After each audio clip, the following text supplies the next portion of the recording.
Bismillahirrahmanirrahim. Assalamualaikum warahmatullahi wabarakatuh. Kami dari Aida Happy Family YouTube channel mengucapkan selamat atas pernikahan Ustadz Abdul Somad beserta istri. Barakallahu laka wa baraka alaika wa jama'a bainakuma fi khair. Amin.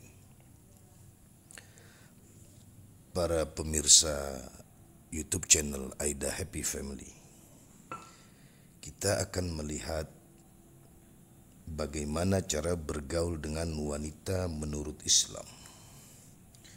Allah Subhanahu wa taala berfirman, "Wa'ashiruhunna bil ma'ruf," dan bergaullah dengan mereka secara patut. Surat An-Nisa ayat 19. Kemudian hadis dari Abu Hurairah radhiyallahu anhu, ia berkata, Rasulullah sallallahu alaihi wasallam bersabda, "Perlakukanlah wanita dengan sebaik-baiknya. Sesungguhnya wanita itu diciptakan dari tulang rusuk, dan tulang paling bengkok adalah bagian atas. Oleh karena itu, apabila kamu paksa untuk meluruskannya, maka ia akan patah. Dan apabila kamu membiarkannya, maka akan bengkoklah ia selama-lamanya. Oleh karena itu, perlakukanlah wanita dengan sebaik-baiknya." Hadis riwayat Bukhari dan Muslim. Pada riwayat Bukhari Muslim disebutkan bahwa wanita itu bagaikan tulang rusuk. Jika kamu meluruskannya dengan paksa, maka kamu akan mematahkannya. Tetapi jika kamu mencari kepuasan darinya, maka kamu akan mendapat kepuasan itu. Tapi padanya tetap ada yang bengkok. Pada riwayat Muslim yang lain disebutkan bahwa sesungguhnya wanita itu diciptakan dari tulang rusuk. Dia tidak akan lurus dengan satu cara yang kamu pakai. Maka apabila kamu mencari kepuasan darinya, kamu akan mendapatkannya. Tetapi padanya tetap ada kebengkokan. Dan jika kamu meluruskannya dengan paksa, maka kamu akan mematahkannya, dan patahnya itu adalah jatuhnya talak.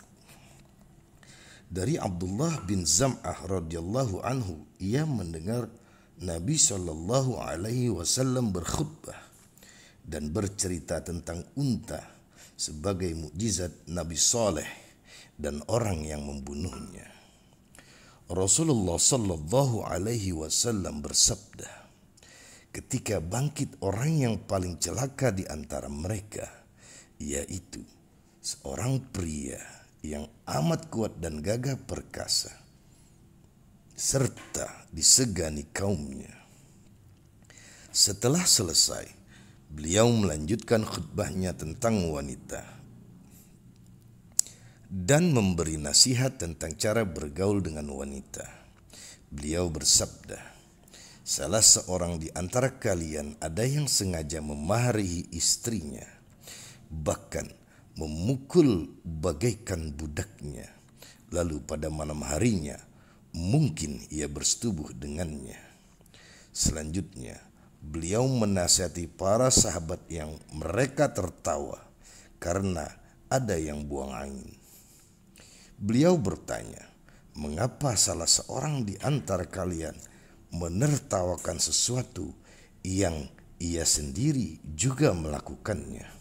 Hadis riwayat Bukhari dan Muslim.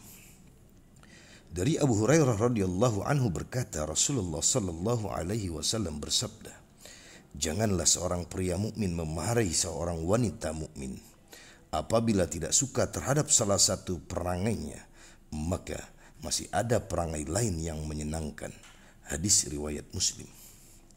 Dari Amr bin Al-Ahwas Al-Jushami radhiyallahu anhu, ia mendengar Nabi Shallallahu Alaihi Wasallam pada Haji Wada berkhutbah. Setelah beliau memanjatkan pujian, sanjungan kepada Allah Ta'ala dan selesai memberi peringatan dan nasihat, beliau bersabda, "Ingatlah, berpesan baiklah terhadap istri-istri kalian. Sesungguhnya mereka memerlukan perlindunganmu. Sedikit pun kamu tidak boleh berbuat kejam terhadap mereka, kecuali mereka telah nyata melakukan kejahatan. Jika mereka melakukan kejahatan, janganlah kamu menemani mereka di dalam tidur, dan pukullah mereka dengan pukulan yang tidak melukai. Bila mereka telah taat, janganlah kalian berlaku keras terhadap mereka. Ingatlah, sesungguhnya kalian mempunyai hak atas istrimu, dan istrimu juga mempunyai hak pada diri kalian. Hak kamu atas mereka, yaitu tidak boleh memasukkan orang yang tidak kamu sukai ke dalam kamarmu, dan tidak mengizinkan orang yang tidak kamu sukai masuk ke dalam rumahmu. Ingatlah, hak mereka atas kamu adalah kamu bergaul dengan cara yang baik, terutama dalam memberi pakaian dan makanan." Hadis riwayat Tirmidzi.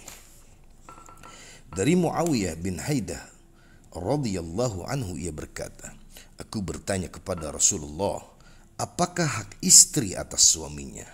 Beliau menjawab, "Kamu harus memberinya makan. Apabila kamu makan, harus memberinya pakaian apabila kamu berpakaian. Tidak boleh memukul mukanya dan tidak boleh menjelek-jelekannya, serta tidak boleh mendiamkannya kecuali di dalam rumah." Hadis riwayat Abu Daud. Dari Abu Hurairah radhiyallahu anhu, ia berkata, Rasulullah sallallahu alaihi wasallam bersabda, "Orang mukmin yang paling sempurna imannya adalah orang yang paling baik budi pekertinya, dan orang yang paling baik di antara kalian adalah orang yang paling baik terhadap istrinya." Hadis riwayat Tirmidzi. Dari Iyas bin Abdullah bin Abu Zuhab radhiyallahu anhu, ia berkata, Rasulullah sallallahu alaihi wasallam bersabda, "Janganlah kamu memukul kaum wanita." Kemudian Umar mendatangi Rasulullah sallallahu alaihi wasallam dan berkata, "Wanita-wanita itu kini berani kepada suaminya." Mendengar yang demikian, beliau membolehkan untuk memukulnya. Kemudian banyak wanita yang mengerumuni Rasulullah sallallahu alaihi wasallam mengadukan perlakuan suaminya. Lalu Rasulullah sallallahu alaihi wasallam bersabda, "Sungguh banyak wanita yang mengerumuni rumah Muhammad untuk mengadukan perlakuan suaminya. Maka mereka, suaminya, itu bukanlah orang-orang yang terbaik di antara kalian." Hadis riwayat Abu Daud. Dari Abdullah bin Amr al-As radhiyallahu anhu, ia berkata, Rasulullah sallallahu alaihi wasallam bersabda, "Dunia adalah perhiasan, dan sebaik-baik perhiasan di dunia adalah wanita yang salehah." Hadis riwayat Muslim. Dari Abu Hurairah radhiyallahu anhu, ia berkata, Rasulullah sallallahu alaihi wasallam bersabda, "Apabila seorang suami mengajak istrinya untuk tidur bersama, kemudian ia menolak, lalu suaminya marah kepada istrinya pada malam itu, maka istrinya akan mendapatkan laknat atau kutukan malaikat sampai pagi hari." Hadis riwayat Bukhari dan Muslim. Dalam riwayat lain, Rasulullah sallallahu alaihi wasallam bersabda, "Apabila seorang istri meninggalkan tempat tidur suaminya semalam, maka akan mendapat laknat atau kutukan malaikat sampai pagi." Riwayat lain, Rasulullah sallallahu alaihi wasallam bersabda, "Demi zat yang menggenggam jiwaku, seorang suami yang mengajak istrinya untuk tidur bersama, kemudian istrinya menolak, maka semua makhluk yang ada di langit memarahi istrinya sampai suaminya ridha." Dari Abu Hurairah radhiyallahu anhu, ia berkata, Rasulullah sallallahu alaihi wasallam bersabda, "Seorang istri tidak diperbolehkan berpuasa sunat sewaktu suaminya ada di rumah, kecuali dengan seizin suaminya. Juga tidak diperbolehkan mengizinkan orang masuk ke rumahnya kecuali dengan seizin suaminya. Hadis riwayat Bukhari dan Muslim. Dari Ibnu Umar radhiyallahu anhu dari Nabi sallallahu alaihi wasallam, beliau bersabda, kalian adalah pemimpin dan kalian akan dimintai pertanggungjawaban atas kepemimpinan kalian. Seorang penguasa adalah pemimpin, seorang suami adalah seorang pemimpin seluruh keluarganya. Demikian pula seorang istri adalah pemimpin atas rumah suami dan anaknya. Kalian adalah pemimpin yang akan dimintai pertanggungjawaban atas kepemimpinan kalian. Hadis riwayat Bukhari dan Muslim. Dari Abi Ali Thalib bin Ali radhiyallahu anhu, ia berkata, Rasulullah sallallahu alaihi wasallam bersabda, apabila seorang suami mengajak istrinya untuk bersetubuh, maka ia harus memenuhi walaupun ia sedang masak di dapur. Hadis riwayat Tirmidzi dan Nasai. Dari Abu Hurairah radhiyallahu anhu dari Nabi sallallahu alaihi wasallam, beliau bersabda, seandainya aku boleh memerintahkan seseorang untuk bersujud kepada seseorang, niscaya aku menyuruh seorang istri untuk bersujud kepada suaminya. Hadis riwayat Tirmidzi. Dari Ummu Salamah radhiyallahu anha, ia berkata, Rasulullah sallallahu alaihi wasallam bersabda, setiap istri yang meninggal dunia dan suaminya meridhoinya, ia pasti masuk surga. Hadis riwayat Tirmidzi. Dari Muaz bin Jabal radhiyallahu anhu dari Nabi sallallahu alaihi wasallam, beliau bersabda, tiada seorang istri yang menyakiti suaminya di dunia melainkan calon istri suami tersebut di akhirat atau bidadari berkata, janganlah kamu menyakitinya, semoga Allah mencelakakan kamu, sebab ia hanya sementara berkumpul denganmu, sebentar lagi ia akan berpisah dan akan kembali kepada kami. Hadis riwayat Tirmidzi. Dari Usama bin Zaid radhiyallahu anhu dari Nabi sallallahu alaihi wasallam, beliau bersabda, tidak aku tinggalkan suatu fitnah atau ujian yang lebih berbahaya bagi pria selain daripada fitnah wanita. Hadis riwayat Bukhari dan Muslim. Allah subhanahu wa ta'ala berfirman, dan kewajiban ayah memberi makan dan pakaian kepada para ibu dengan cara ma'ruf.